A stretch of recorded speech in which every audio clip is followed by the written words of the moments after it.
Should you be getting lowering springs or coilovers for your Mazda Speed 3 or 6? This is a combination of all the research I've done, my experience with both, and talking to people with a brain. That being said, right, I'm no expert, so if you know more than I do, comment it down below, and it's not hard to know more than I do. So yeah, should you buy lowering springs or coilovers? So I think first of all, we'll start by talking about these guys. Are you poor? Do you not have a lot of money? Nope. Well then these are for you, right? They are the cheapest option, right?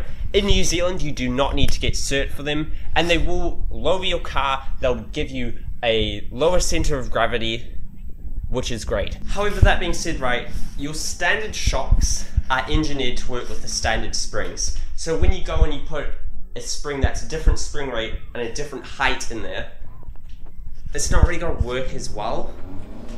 And you know, you do risk you could blow out your shocks sooner as well. So it's not ideal. My suspension setup is I've got 10 lowering springs and 10 non-adjustable Enduro Pro shocks. So that does mean that they're engineered to work together very well. The shocks are engineered to work with the lowering springs is what I mean. So quickly, if you perhaps want to buy some lowering springs, there are many good brands out there. The only ones I'd add a little note next to would perhaps be J-Max. What I've heard from people, the spring rates are rather interesting, right? They don't drive particularly that well. Then again, a lot of you guys are fucking dumbasses, so you wouldn't really be able to tell or care anyway. So they get you the lowest ride height on lowering springs, if that's what you care about. Another one I'd like to add a note next to are Adobe's. They're known to snap a lot. If you have a spring, you probably don't want it to snap. But if you had a dad and it stopped being a dad. But now I think it's time to talk about these bad boys, right? Coilovers. I want to make a disclaimer, right? This video is not if you've, you know, brain dead, for example, nope, and you're all stance, all offended, all lip, Levi, you fucking dumbass. I love you, bro. Right, that's a totally different area of expertise I have no idea about. And so if you were dropped on your head as a child and you like stance cars, I don't really know how to advise you, right? I'm just kidding, right? You guys should know that I'm pretty sarcastic. I think your cars do look very sick when they start style, so. So what are the main advantages to coilovers? Well, first of all, I know a lot of you guys are clout chasing dumbasses, and the main thing you'll care about is that they go a lot lower. But there's more to coilovers than just going low, right? First of all, you have way more adjustability. Ride height, your damping, your camber. So you can really dial that in to make it handle a lot better. So you may be thinking, huh, coilovers sound great, right? They handle better, you can go lower, there's more adjustability, and all that. I want to teach you guys something, right? If you are stupid enough, right, to go out and spend $1,500 on coilovers, then come home and have your dumbass set them up, you go, what should I do? Max slow, max stiffness, max camber. Like a fucking donut, right? And that just makes them drive like shit. You basically just wasting $1,500, right? I've got experience to back this up. So when I bought my car, it had BC coilovers. But anyways, yes, when I got my car, it had BC coilovers, which is, it's not the most amazing brand, but it's a decent brand, right? That was probably one of the weirdest handling cars you could experience, right? Basically, they're set up really bad. Like, they're on as low as they could go. The stiffness was like, I mean, it wasn't max stiffness, but it had to be stiff enough so that it didn't bottom out, but it still bottomed out. So. And even looking, like, look at the camber, right? So 3.16, okay, 3.48, okay, 2.36, I don't know, 4.01. It's a setup I believe a lot of you clueless clowns would do, right? You go home, oh, what makes a car handle good? Oh, well, you know, if the car's really low, mate, so it's got a low center of gravity, and if the suspension's really stiff, nope, then it'll handle really well. Maybe if roads were dead flat, but no, roads are fucking as rough as a teenager's pimply face. Whenever I corner hard, it is on, you know, country back roads, right, which is quiet, there's no one around. If you haven't noticed, roads aren't flat, right? Roads have got bumps in them. So there'll be many times where I'm right, going around the corner kind of hard, it'd be gripping, there'd be a mid-corner bump. When you hit a bump with one wheel, that wheel should absorb it. But it was so stiff that it would unseal the whole car and you'd end up going out wide. I remember this one time I was going out to motorway with my friends, right? And it's a 100km/h section of road. And I'm just going straight down, straight bit of road, 85, not even 100. And you go for one little bump and the whole car would fucking BOOM! The motherfucker bottomed out countless times. We're like a legit attached. Oh, yeah. Shit. Oh my god. Oh my days.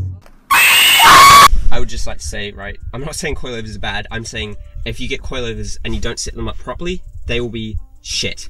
If you get coilovers and set them up very well, of course they'll handle better than lowering springs. My cat's got a rat! Oh god, I need to close the cat door! Mate! Unfortunately, one rat was harmed in the making of this video, so one like, one prayer.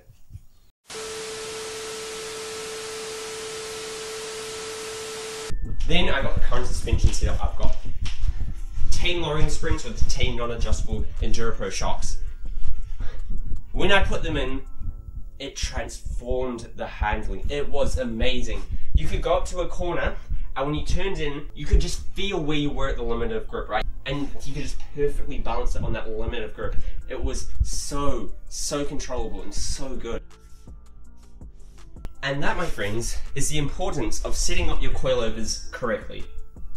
However, of course there's a flip side to this, right? I'm not saying coilovers are bad. If you set up your coilovers correctly, they will outperform lowering springs in every single way. Your turn-in will be much sharper, your suspension will be more predictable.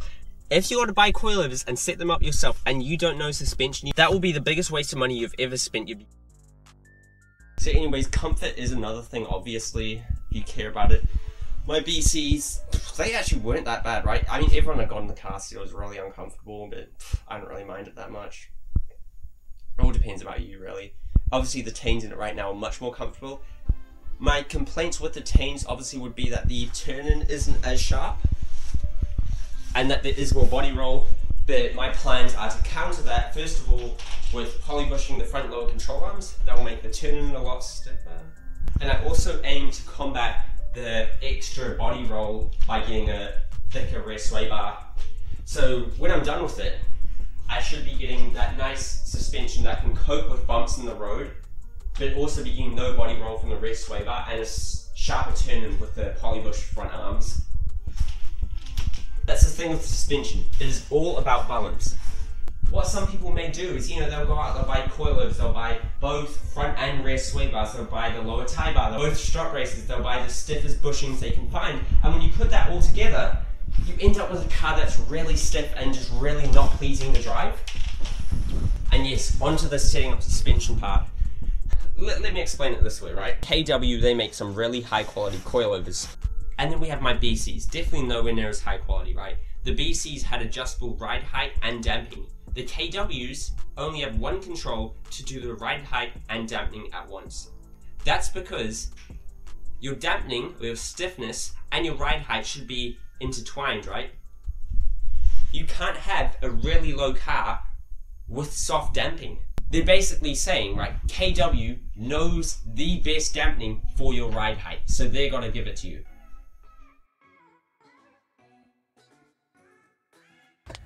So who are lowering springs for? Do you want to lower your car, but you don't see the value in spending $1,500 on coilovers? Perhaps you'd rather spend your money on, you know, high pressure fuel pump internal and intake, then lowering springs are actually very good for that purpose, right? If you want to make your handling even better than that, you can pair that with some upgraded shocks. However, if you do have the money and you want to have the most adjustability that you can, you want to make your Speed 3 handle as well as it can, if you want to go as low as you can, then coilovers all the way. And I know there'll be some people with like a really low car and say, hey, my car actually handles really bloody good. On a racetrack, yes, for sure. On a real world road, you need suspension travel, you need like actually well-controlled dampening. You want each wheel to be able to take the impact from one bump at any speed and absorb that and not pass it through the whole car.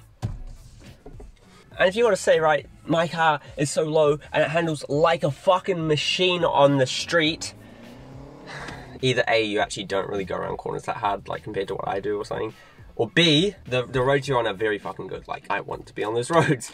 There's a reason why, for example, you know, a Porsche 911 GT3 RS, even though it's set up to go on the racetrack, it's not like, you know, fender to lip crazy fitment, right? Because that suspension does need travel. You do need actual dampening, even on the racetrack. Obviously nowhere near as much as on the street, but you get the point. I'm sure you'll still think your car handles very well, and it does, just not as best as it could be. And that's, you know, that's fine, right? Your car looks sick, like. Yeah, like I said, it's just my opinion. I'm no expert. Yes, I've talked to many people, and this is my experience. But again, I'm no expert, right? Comment your experience down below, what you think, because I would like to hear what everyone thinks. And yeah, follow me on Instagram, like and subscribe, and all that. We'll